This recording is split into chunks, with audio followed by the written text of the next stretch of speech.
16 मार्च प्रदोष का दिन है और सोमवार की प्रदोष के दिन एक धतूरा यदि हम शिव जी पे चढ़ा रहे हैं, एक चावल का दाना अशोक सुंदरी वाली जगह पर चढ़ा रहे हैं और अपना हाथ उस चावल के दाने पर रखकर चंद्रशेखर चंद्रमौलेश्वर महादेव के नाम का उच्चारण कर रहे हैं। श्री शिवाय नमस्तुभ्यं, श्री शिवाय नमस्तुभ्यं उच्चारण कर रहे हैं, दिल से प्रार्थना कर रहे हैं, निवेदन कर रहे हैं, नमन कर रहे हैं, बाबा को अपने मन का भाव कर रहे हैं।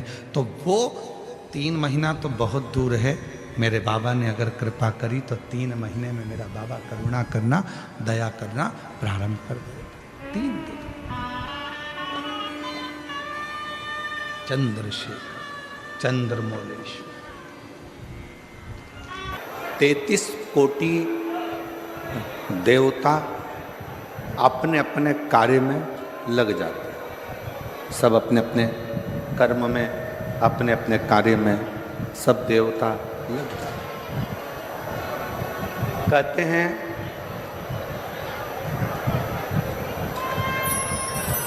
दो देवियों को भगवान विष्णु ने शंकर जी की सेवा के लिए सम्मुख में रखा है।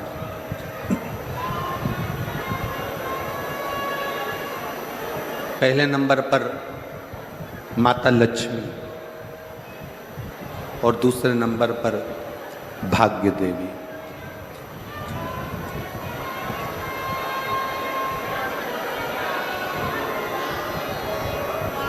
लक्ष्मी जी की माँ ख्याति देवी,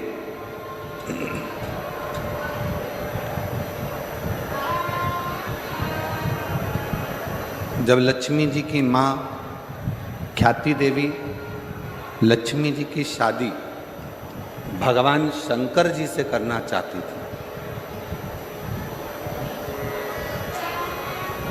और लक्ष्मी जी का जो प्रेम था, लक्ष्मी जी का जो समर्पण था, वो भगवान विष्णु की ओर था, भगवान नारायण की ओर था।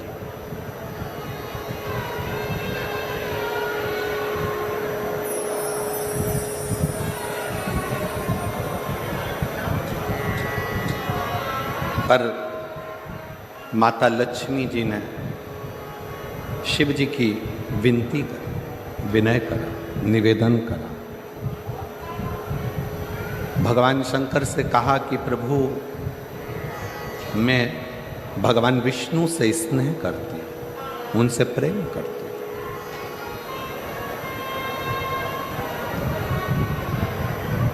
उनके प्रति मेरा समर्पण है और मेरी माँ ख्याति देवी, मेरी माँ माता ख्याति आपके साथ में मेरा विवाह करना चाहती हूँ।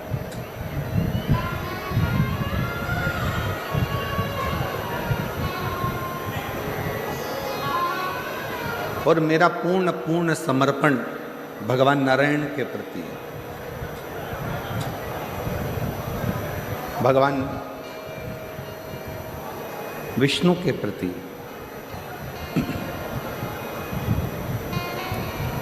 यदि आप कृपा करेंगे तो मेरा विवाह भगवान नारायण के साथ में हो सकता है, भगवान विष्णु के साथ हो सकता है।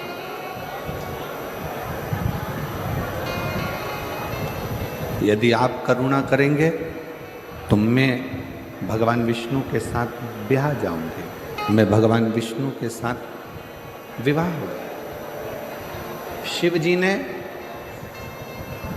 माता ख्याति प्रातः काल में जब पार्थिव शिवलिंग का पूजन कर रही थी,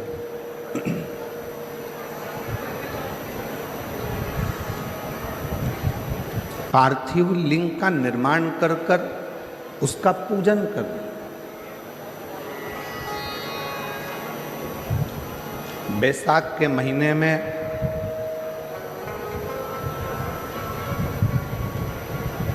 शिव सप्त तीर्थ का बड़ा महत्व है।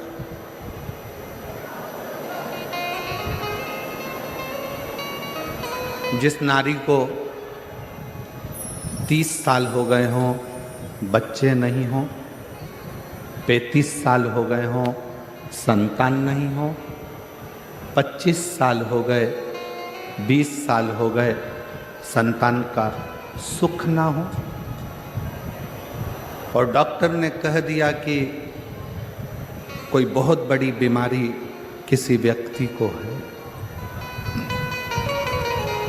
रोग बड़ा है, बीमारी बड़ी है, और उस बीमारी का कोई हल, उस रोग का कोई हल नहीं दिख रहा, कोई हल नजर ना हो।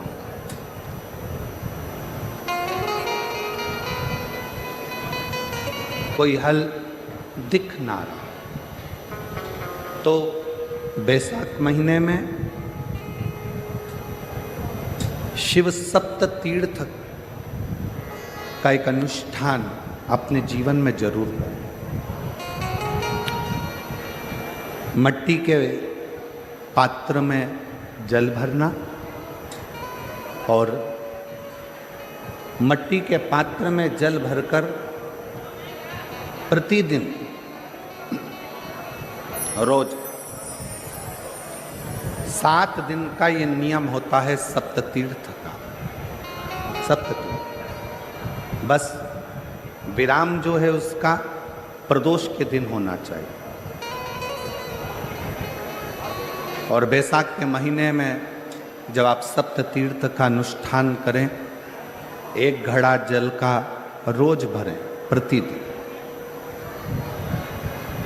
और 1 बेलपत्र, 1 शमी पत्र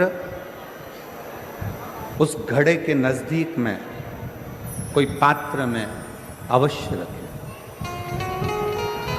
पात्र को, जो जल का घड़ा है, जल का पात्र है, उसको मट्टी के ही दीप से या कोई श्वेत वस्त्र जिसको मला गया हो, धोया गया हो, साफ हो, उस वस्त्र से ढक दें।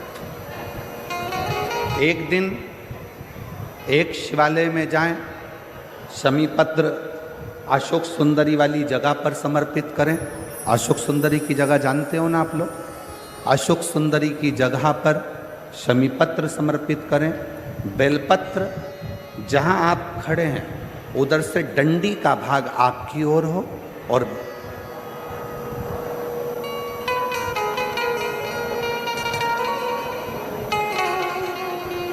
जहां आप खड़े हैं वहां डंडी का भाग आपकी ओर हो और बेलपत्र शिव जी को समर्पित करा जाए। फिर जो मट्टी के पात्र में जल है वो भगवान शंकर को अपनी कामना कर कर शिव जी को समर्पित कर दो। संतान के लिए कर रहे हो तो वहीं से जल को एक कटोरी में, एक पात्र में झेल लीजिए। उस जल का आधा भाग नंदी के पास बैठकर आप ग्रहण कर लो, आधा भाग अपने पति को देना प्रारंभ कर दो। कोई रोग के लिए कर रहे हो, किसी बीमारी के लिए कर रहे हो, तो वो जल आप अपने घर की देहली में प्रवेश करने के पहले अपने मुख में उसको ग्रहण कर लो। एक दिन में एक शिवालय, दूसरे दिन दूसरा शिवालय, तीसरे दिन तीसरा शिवालय।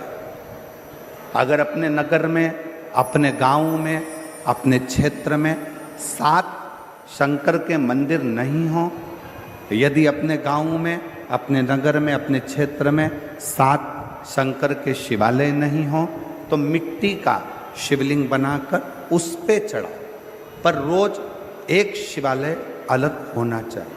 प्रतिदिन प्रदोष के दिन जब आप इस सप्त तीर्थ का विराम करेंगे, उस समय पर जल, जब प्रदोष काल आए, प्रदोष काल का जब समय हो जल चढ़ाओ सुबेरे, पर प्रदोष काल का जब समय हो उस जल का पान उस प्रदोष काल में कर लेना।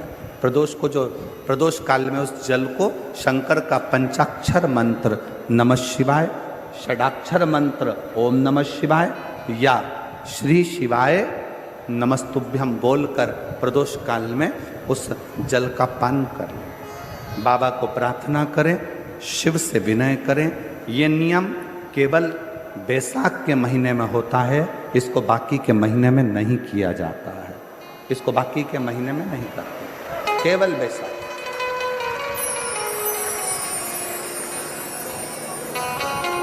शिव सप्त तीर्थ का जो नियम है वो अपने जीवन में धारण करें। और हम तो कहेंगे शिव महापुराण की कथा श्रवण करने वाले प्रत्येक बेटा बेटी से, शिव महापुराण की कथा सुनने वाले प्रत्येक शिव भक्त से हम तो कहेंगे कि शरीर में कोई रोग नहीं भी है, संतान की प्राप्ति नहीं भी चाहिए, उच्च शिक्षा के लिए आप कर रहे हैं, अपने जीवन की खुशहाली के लिए कर रहे हैं, तो शिव का सप्त तीर्थ अनुष्ठान अवश्य करें, अवश्य करें और अपने जीवन को सार्थक करें। धन्यवाद। भगवान शंकर का चरित्र कराए, भगवान शंकर का संवाद कराए। लक्ष्मी जी की माँ ख्याति देवी जब पार्थिव लिंग का निर्माण करती हैं,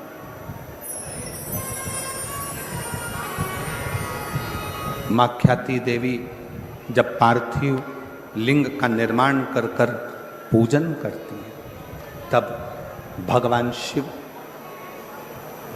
माता लक्ष्मी की माँ ख्याति देवी के सामने प्रकट हो जाते हैं, सम्मुख में प्रकट, सामने प्रकट।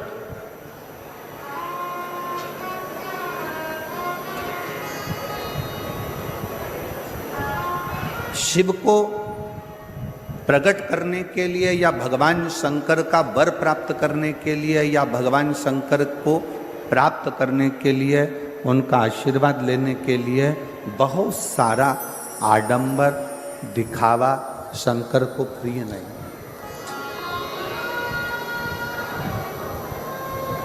शंकर की प्रियता आपके मन की निर्मलता, आपके मन का शुद्ध भाव है। और मैंने तेरे ही भरोसे बाबा, तेरे ही भरोसे हवा बिच उड़ती जागी बाबा, डोर हटो छड़ी ना मैं कटी जावागी। बोले मैं तेरी पतंग शंभो, मैं तेरी पतंग हवा बिच उड़ती जावागी बाबा, डोर हटो छड़ी ना मैं कटी जावागी। भोले मैं तेरी पतंग शंभो, मैं तेरी पतंग। शिव को प्राप्त करने के लिए किसी दिखावे की जरूरत नहीं, किसी आडंबर की जरूरत नहीं, कहीं जाने की जरूरत नहीं है। शंकर को प्राप्त करने के लिए आपका निर्मल मन, निर्मल हृदय, निर्मल चित्त चाहिए।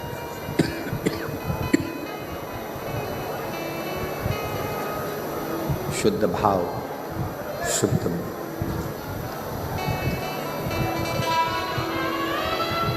आजकल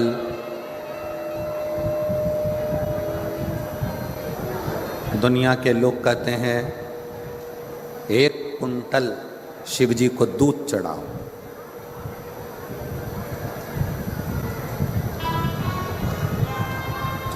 एक कुंटल 101 किलो शिव जी को दूध चढ़ाए।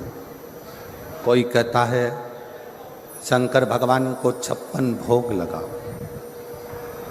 कोई कहता है भगवान शंकर को 1.25 लाख बेलपत्र शिव जी को चढ़ाओ। नहीं भाई, 1.25 लाख बेलपत्र शंकर को चढ़ाने के हकदार आप कब बनेंगे? 1.25 लाख बेलपत्र चढ़ाने के हकदार आप शंकर भगवान को कब बनोगे?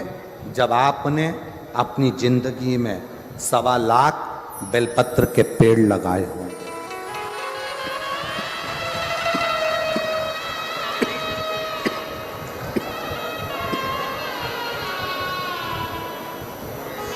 जब आपने अपने जीवन में 1.25 लाख बेलपत्र के वृक्ष लगाए, पेड़ लगाए,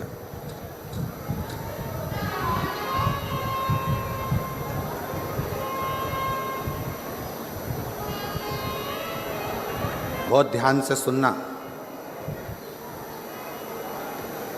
बेलपत्री का एक पत्ता, बेलपत्र का मात्र एक पत्ता अगर भगवान शंकर का पंचाक्षर मंत्र नमः शिवाय, षडाक्षर मंत्र ओम नमः शिवाय, श्री शिवाय नमस्तुभ्यम कहकर मात्र एक पत्ता आप अगर शंकर के शिवलिंग को चढ़ाते हो तो वो 1.25 करोड़ पत्र के बराबर अपने आप हो जाता। अपने ये चोंगे जैसी आवाज आ रही है, गला पकड़ रहा है बहुत ज्यादा साउंड।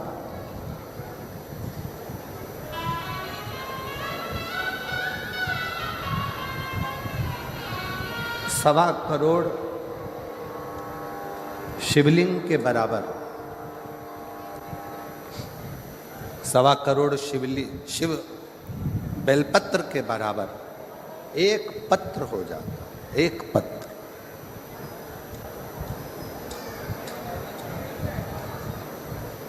अब कोई तुमसे कह दे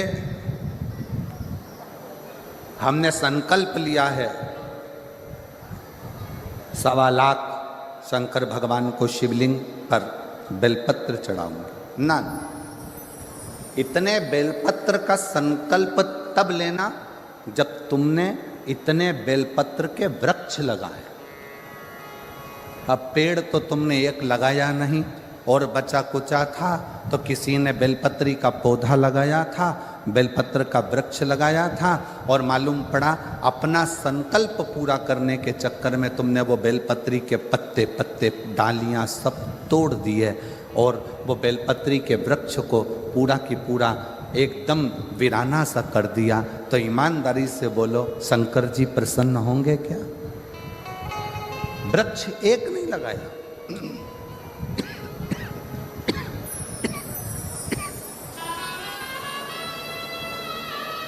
बेलपत्री का पेड़ एक नहीं लगाया और मालूम पड़ा अपना संकल्प पूरा करने के लिए, अपना लक्ष्य पूरा करने के लिए पूरा की पूरा वृक्ष, पूरा की पूरा पेड़, पूरा की पूरा वृक्ष आप लोगों ने वीराना कर दिया। तो वो मतलब का नहीं, वो मतलब का नहीं।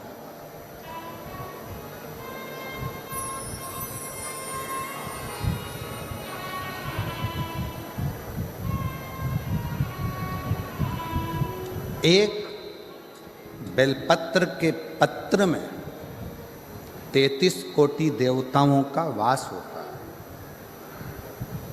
एक बेलपत्र के पत्र में, इनको भेजो यहाँ आवाज़ सुने आके, यहाँ की आवाज़ कहाँ है? साउंड वाले को बुलाओ यहाँ पर।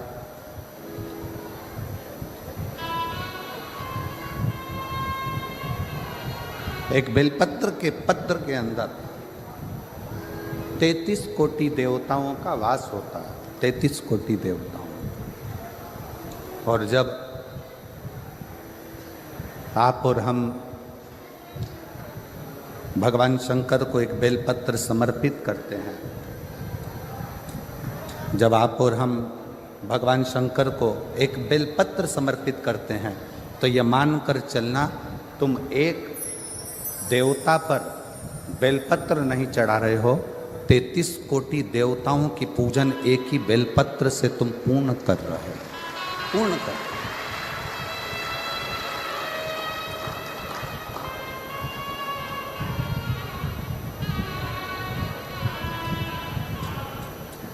सारे देवताओं की पूजन, सारे देवताओं की आराधना, सारे देवताओं की अर्चना तुम एक बेलपत्र से पूर्ण कर ले रहे हो, एक बेलपत्र। माता ख्याति का यह चरित्र थोड़ा सावधानी से श्रवण करिएगा।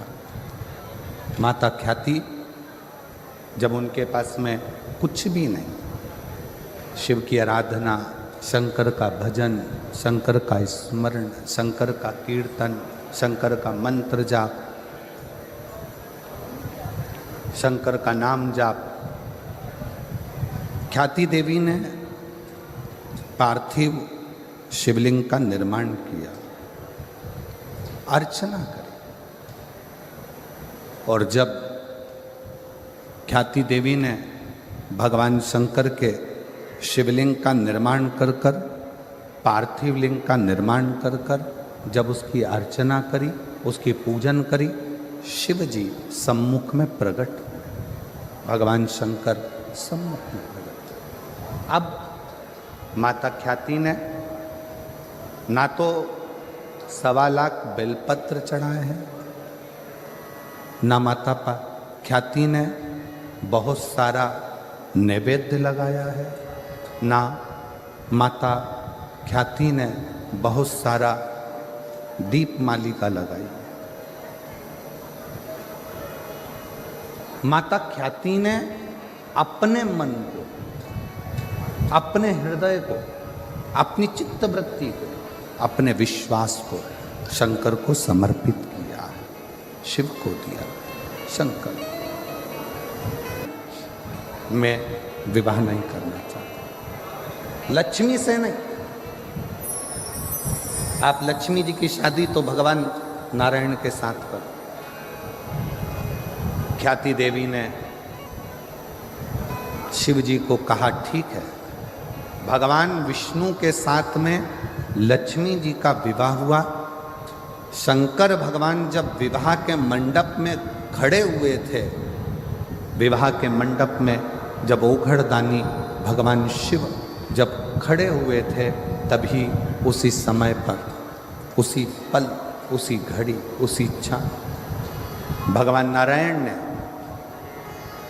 भावर लेते समय लक्ष्मी जी से कहा, लक्ष्मी, आपकी भावर मेरे साथ पड़ रही है, आप मेरी धर्मपत्नी बनने जा रही हो, पर मुझे आपसे एक वचन चाहिए, मुझे आपसे एक वचन चाहिए। कौन सा वचन? लक्ष्मी जी ने पूछा तो नारायण कहते हैं कि आप शिवालय में भगवान शंकर के चौखट पर, भगवान शंकर के शिवालय में आप सेवा के लिए प्रतिदिन जाओ,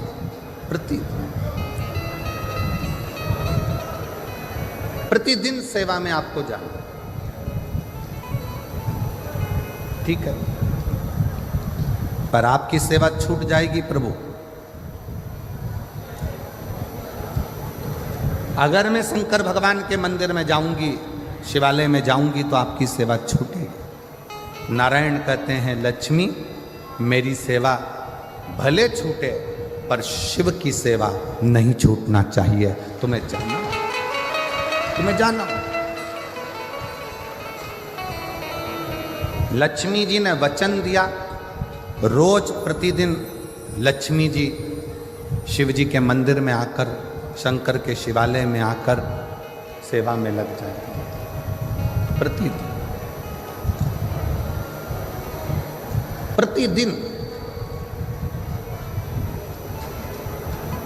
ये देखते देखते देखते देखते समय बीता। एक दिन भगवान शिव जी का ध्यान माता लक्ष्मी पर, माँ लक्ष्मी।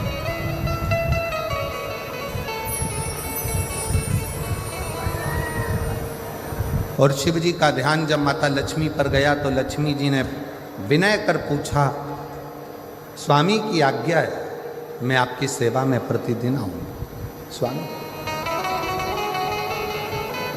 मेरे लिए सेवा क्या हो वो बता, क्या सेवा? शंकर भगवान ने कहा, लक्ष्मी तुम आती हो ना तो तुम्हारे साथ में तुम्हारी एक सखी भाग्य देवी भी तुम्हारे साथ में आती है। इनसे कुछ नहीं होना है, ये वाला एसी है, उसके लेयर एसी चल रही, बार बार चालू होता, इधर आएगा तो आवाज आएगा उसमें।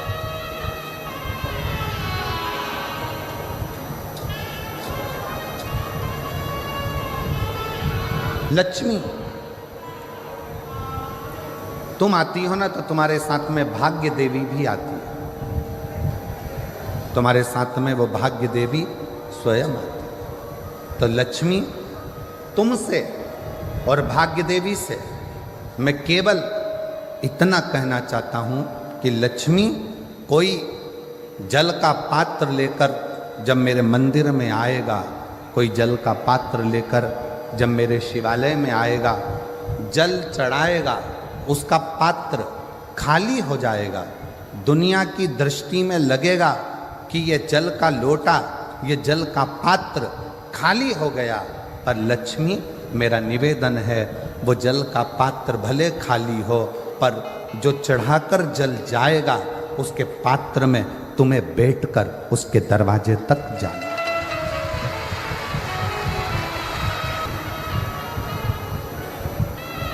तुम्हें जाना।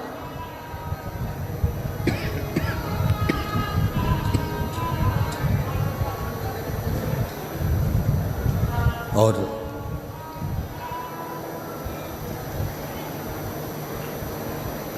भाग्य देवी हाथ जोड़कर कहती है कि मेरे लिए क्या आज्ञा, मेरे लिए क्या आज्ञा? शंकर भगवान ने कहा, भाग्य देवी तुम मेरी चौखट पर रहोगी, मेरे दरवाजे की चौखट पर भाग्य देवी विराजमान रहेगी।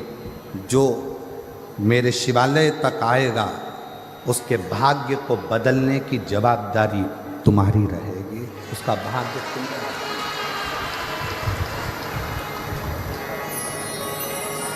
संकल्प लो, मना नहीं,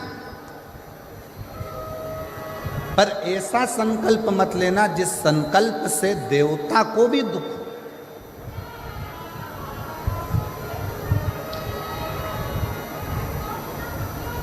सवा लाख बेलपत्र चढ़ाऊंगी, मैं संकल्प करती हूं 1000 लीटर दूध शिव जी पे चढ़ाऊंगी, संकल्प लेती हूं।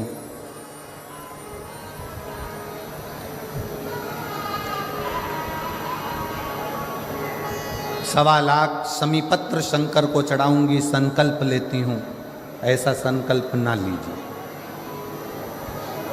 कभी कभी संकल्प के चक्कर में देवता भी फंस जाते हैं और संकल्प के चक्कर में फंसते हैं तो शंकर जी को आकर फिर उन देवताओं में संधि कराना पड़ती है। एक प्रसंग शिव महापुराण का है।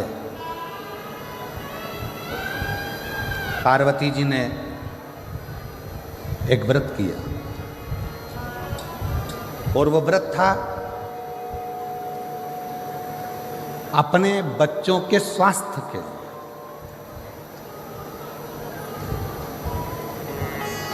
अपने पुत्रों के लिए, अपने बच्चों के लिए।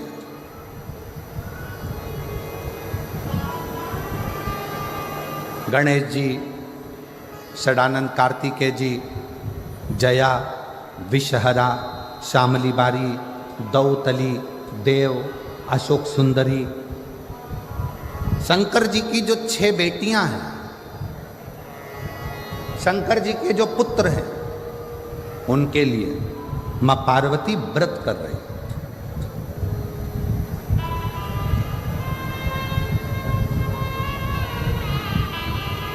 माता पार्वती ने व्रत किया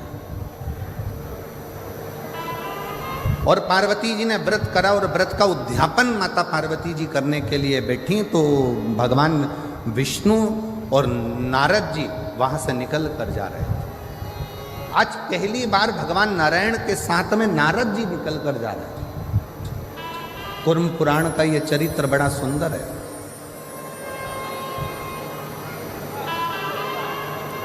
भगवान विष्णु और देवऋषि नारद वहां से निकलते निकलते जा, देवऋषि नारद अपनी गर्जना के साथ नारायण श्रीमन नारायण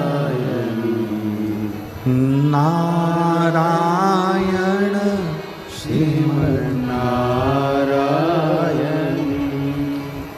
नारायण श्रीमन नारायण नारायण श्रीमन नारायण। नारद जी चले जा रहे हैं। पहली बार भगवान विष्णु और नारद दोनों जा रहे हैं। पार्वती जी बैठी थी। संकल्प था व्रत पूर्ण होने पर उद्यापन करना।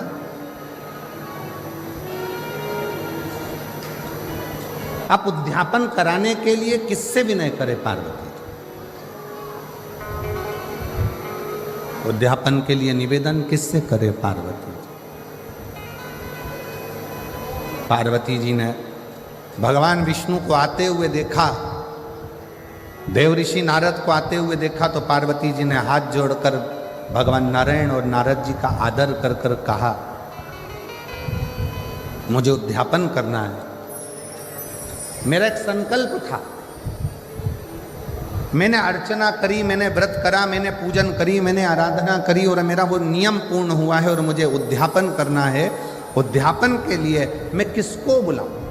कौन मेरे इस उद्यापन को कराएगा? कौन मेरे उद्यापन को पूर्ण करेगा? कौन कराएगा?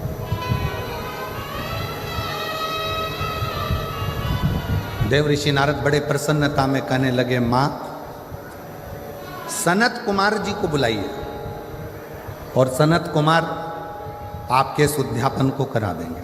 सनत कुमार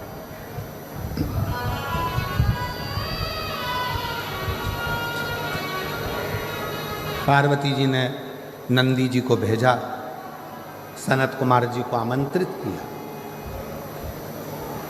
सनत कुमार उद्यापन कराना है, वो भी देवाधिदेव महादेव के यहाँ, पार्वती जी के यहाँ।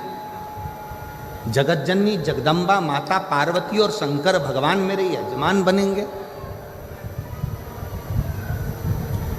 बड़ी प्रसन्नता हुई। सनत कुमारों ने विचार करा, चलो उद्यापन की तैयारी करो। पहुंच गए सनत कुमार। पार्वती जी ने हाथ जोड़कर विनय कर कर कहा सनत कुमारों से कि हमारा व्रत पूर्ण हुआ है, संकल्प पूर्ण हुआ है और आप अब यहाँ हमारा उद्यापन करा दो। सनत कुमार ने कहा, उद्यापन तो मैं करा दूंगा, पर दक्षिणा क्या दो?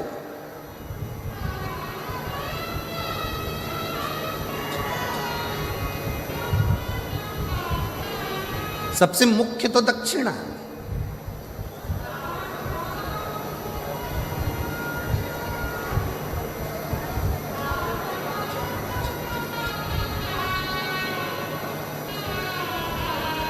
आप दक्षिणा क्या दोगी मुझको? पार्वती जी ने कहा, सनत कुमार जी जो आपको अच्छा लगेगा हम दक्षिणा में वो दे देंगे। आपको जो अच्छा लगे वो दक्षिणा में दे दिया जाए।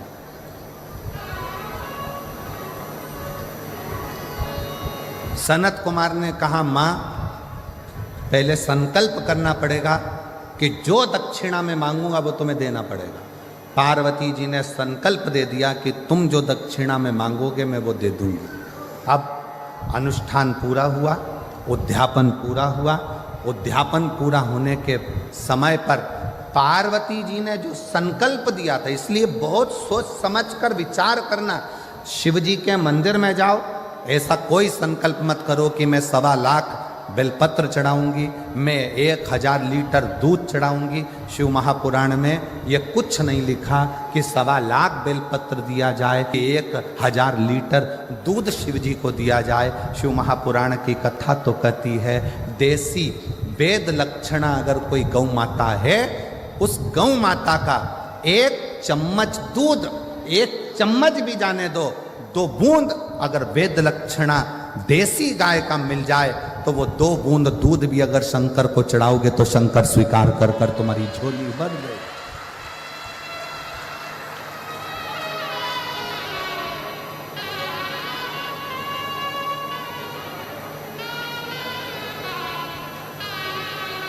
रतनगढ़ में इतनी गौशाला देखकर, रतनगढ़ में गौ माता की इतनी अच्छी सेवा देखकर आज हृदय बड़ा प्रफुल्लित है, जो रतनगढ़ के अंदर इतनी गौ माता की सेवा है। पूरे रतनगढ़ के रहवासियों को, रतनगढ़ की गौशालाओं का संचालन करने वाले एक एक ग्वाले को, रतनगढ़ की गौशालाओं को संचालित करने वालों को और रतनगढ़ की गौशालाओं का सेवा संभाल करने वालों के चरणों को मैं दंडवत करता हूँ, प्रणाम करता हूँ। बहुत सुंदर से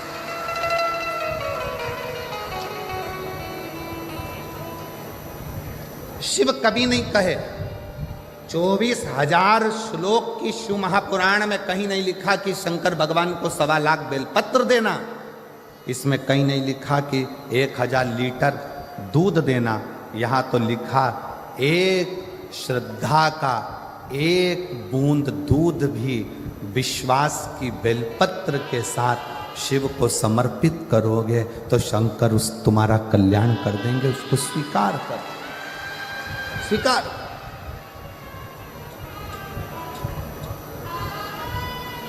विश्वास के साथ, भरोसे के साथ।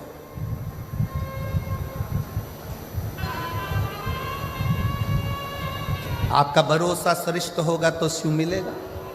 संकल्प ऐसा ना करा जाए जिस संकल्प में भगवान तुमसे दूर हो जाए। पुण्य करने के चक्कर में पाप मत कर बैठो।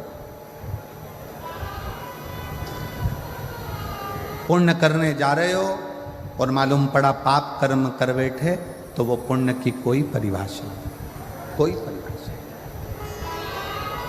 नहीं। भागवत जी होती है तो उसमें प्रसाद का वितरण होता है। राम कथा होती है तो उसमें प्रसाद का वितरण होता है। गीता जी होती है तो उसमें प्रसाद का वितरण होता है। हनुमान जी का कार्यक्रम होगा, भजन संध्या हुई तो उसमें भी प्रसाद का वितरण होता है। पर शिव महापुराण में कथा होने के बाद प्रसाद का वितरण भी नहीं होता। प्रसाद का वितरण भी नहीं होता। क्यों? पुण्य करते करते कहीं हम पाप कर्म ना कर बैठे। प्रसाद कहाँ बंटता है? धर्म की जगह पर।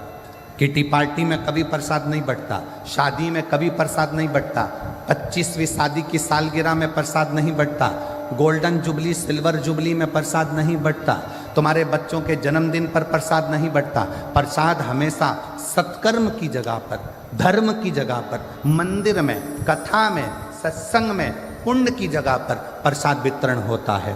प्रसाद बांटने वाला जब खड़ा होता है, प्रसाद देने के लिए अपना वाला आता है तो हाथ उसका ऐसा हो जाता है, और पराया आता है तो हाथ ऐसा हो जाता है।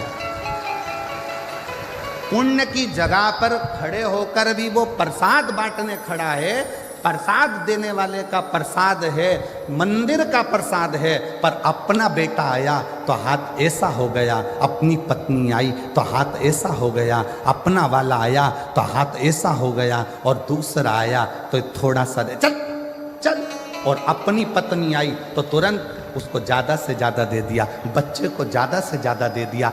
धर्म की जगह पर खड़े होकर भी अगर तुम अपना और पराये का भेद करोगे तो नरक चले जाओगे। इसलिए शिव महापुराण में प्रसाद वितरण नहीं होता, क्योंकि शंकर यहाँ 24 घंटे रहता है।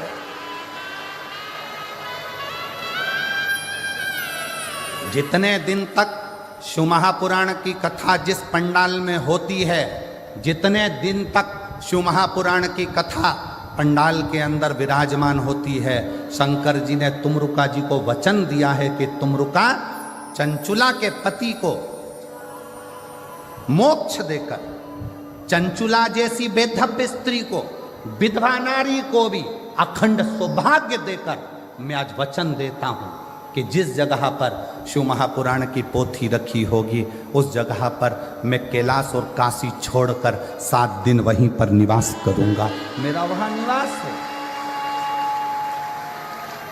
अब शिव जी का यहाँ निवास है और शंकर के दरवाजे पर प्रसाद वितरण हो, किसी को ज़्यादा किसी को कम दे दिया, शंकर की दृष्टि में आ गया तो भोगना जीव को पड़े, इसलिए शिव महापुराण में प्रसाद वितरण की मूलता नहीं है। शिव महापुराण का सबसे बड़ा प्रसाद है श्री शिवाय नमस्ते। हम आप भी जपो, दूसरे को भी जपवा, आप भी भजो, दूसरे को भी भजो। संकल्प ऐसा ना लो जिस संकल्प में दुख खड़ा हो जाए।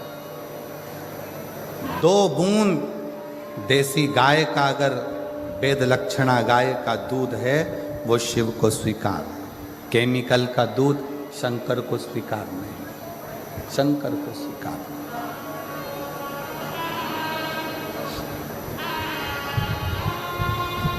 आप उसको हृदय से पुकारोगे तो आएगा। सताओ ना हमें लोगों, हमें दिल की बीमारी है, हमारा वेद दुनिया में वो डमरू धारी है।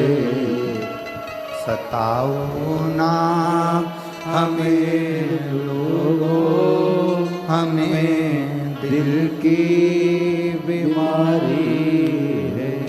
शिव को बिना आडंबर के, बिना दिखावे के शंकर को कुछ दोगे, शिव स्वीकार करेगा, शिव स्वीकार।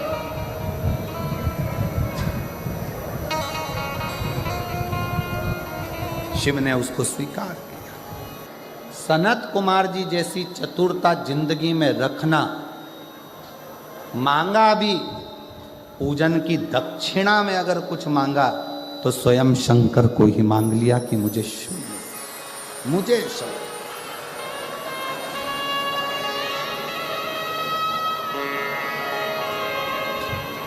स्वयं शिव।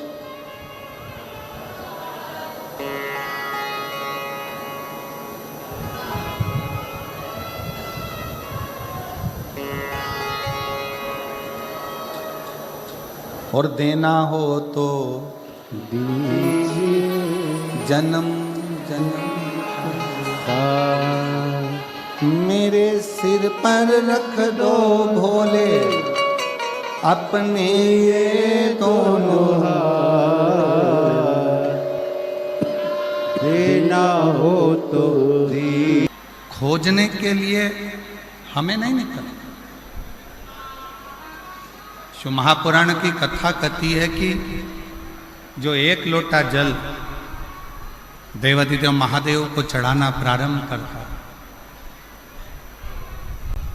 जो शिव को 1 लोटा जल चढ़ाने का मन बना लेता है, शिव को 1 लोटा जल चढ़ाने का मन में संकल्प कर लेता है, उस मनुष्य को,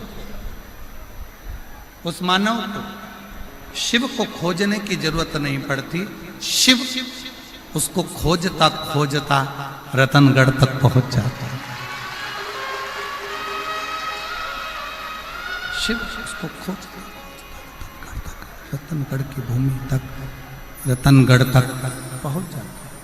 शंकर उस पवित्र भूमि तक, शंकर आप तक पहुंचने का प्रयास है।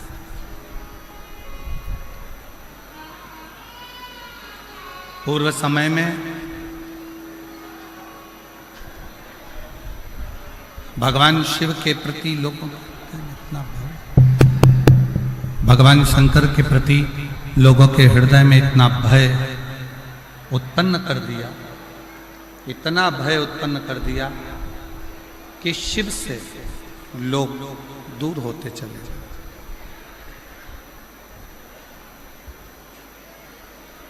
भगवान शंकर से लोग दूर होते गए।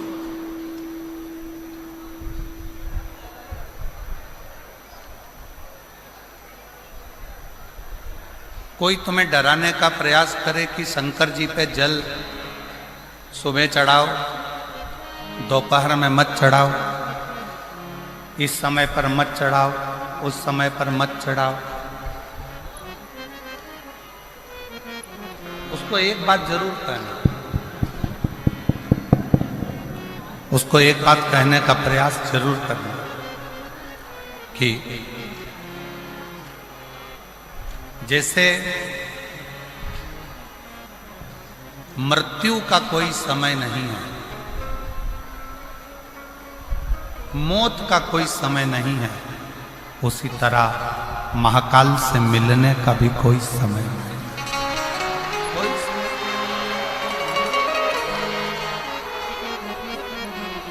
महाकाल से मिलने का भी कोई समय नहीं। आप जिस समय आपका जब मन करे, जैसा मन करे, तब आप शिव की आराधना कर सकते हैं। आपका जब मन करे, जैसा मन करे, आप शिव के द्वार शंकर भगवान की शरणागति में जा सकते हैं। जैसी इच्छा, जब मन कर जाए तब शिव के करीब में पहुंचो। जब इच्छा हो तब शिव की भक्ति।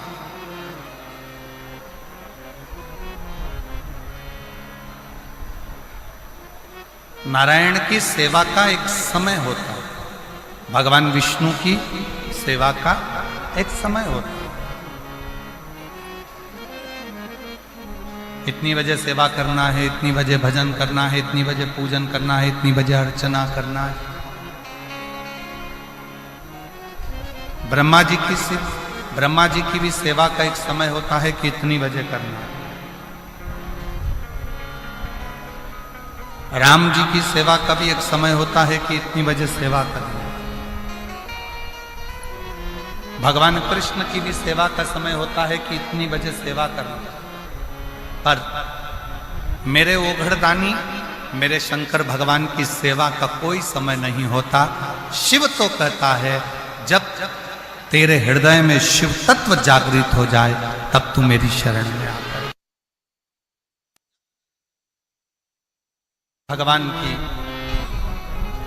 नारायण भगवान की सेवा का समय है, भगवान विष्णु की सेवा का समय है, ब्रह्मा जी की सेवा का समय है, राम जी की सेवा का समय है, कृष्ण जी की सेवा का समय है, माँ जगत जननी दुर्गा भवानी की भी सेवा का समय है। पर मेरे देवाधिदेव महादेव के लिए है तो हर पल, हर घड़ी, हर क्षण जब तुम्हारे चित्त में, मन में, हृदय में शिव भक्ति समाहित हो जाए तब तुम दौड़कर शंकर के मंदिर चले जाओ, एक लोटा जल शिव को समर्पित करो।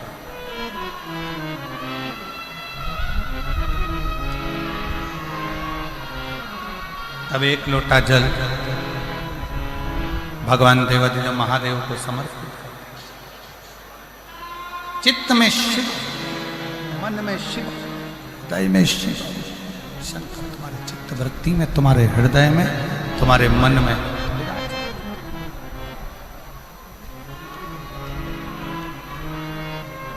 और देखो वो मेरी राजस्थान की जीजी, और जितने मेरे राजस्थान के जीजा बैठे हैं वो भी बेटियों, बेटाओं, मेरी माताओं, मेरे भाई, मेरे बंधु, मेरे सखा,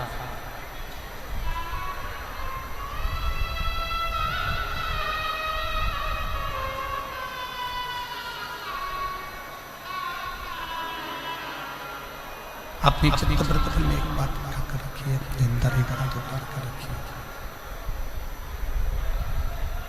अपने हृदय में अपनी चित्तवृत्ति में एक बात उतार कर रखें कि शिव को पाने के लिए कोई दिखावा, कोई आडंबर, शंकर को पाने के लिए कोई आडंबर या कोई दिखावे की जरूरत नहीं पड़ती।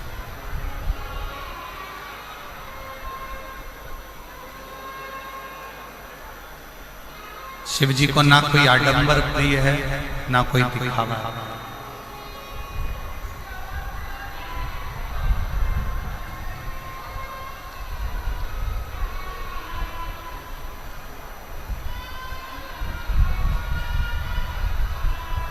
किसी भी तरह का आडंबर और दिखावा शंकर जी को प्रिय नहीं, शिव जी की प्रियता नहीं।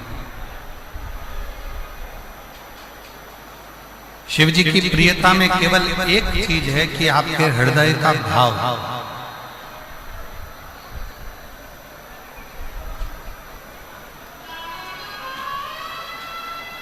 आपके हृदय से आप जितना शिव का स्मरण करते, आपके हृदय से आप जितना शिव का भजन करते, आपके हृदय से आप जितना शिव भक्ति को धारण कर रहे, मूल वो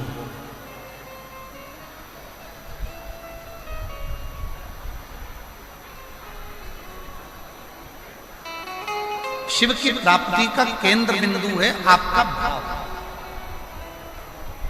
भय से शिव तत्व प्राप्त नहीं होता।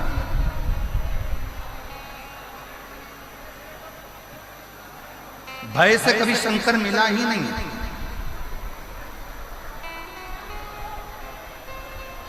जितनों ने भय दिखाया शंकर भगवान को धतूरा मत चढ़ाना, शिव जी को बेलपत्र ऐसे मत चढ़ाना, शंकर जी को ऐसे मत करना, शिव जी के मंदिर में ऐसे मत जाना, शंकर भगवान की भक्ति ऐसे मत करना, शिव जी का गुणगान ऐसे मत करना, शिव का स्मरण ऐसे मत करना, शंकर की भक्ति ऐसे मत करना, शिव नाम ऐसे मत लेना, शंकर की स्मरण ऐसे मत करना।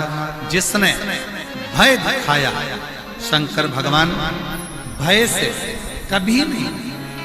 लोग आडंबर में पढ़कर, दिखावे में पढ़कर, कहीं ना कहीं गलत विचारों में पढ़कर शिव से दूर होते चले।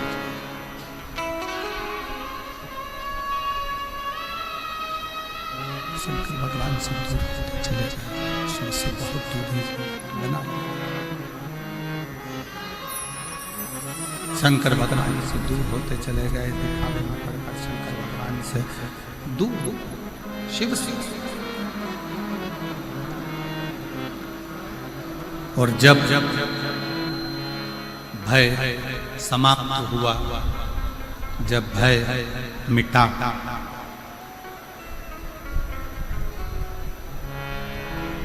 और अंदर भाव प्रबल, भय गया, भाव अंदर प्रकट हुआ, तब शिव मिलने में देरी नहीं हुई। शिव तुरंत प्राप्त, तुरंत। मेरी जीजियों, मेरे जीजाओं, मेरी बेटियों, बेटाओं, मेरी माताओं, मेरे भाई, शिव कथा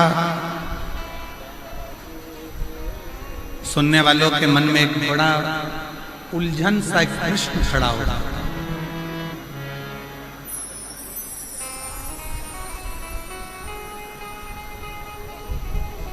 कई लोग एक प्रश्न खड़ा कर देते हैं, क्यों गुरुजी हम इतना पुण्य करते हैं, हम इतना भजन करते हैं, हम इतना कीर्तन करते हैं, हम इतना मंत्र जाप करते हैं, हम इतना नाम जाप करते हैं, हम इतना स्मरण करते हैं,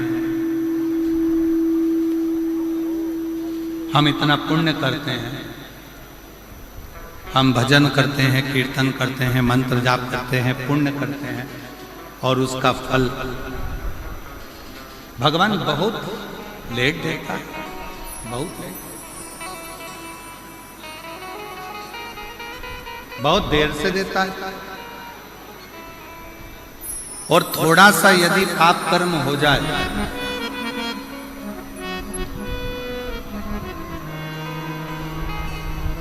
यदि थोड़ा सा पाप कर्म हो जाए तो भगवान उस पाप की सजा तुरंत दे देता। ऐसा क्यों? किस लिए?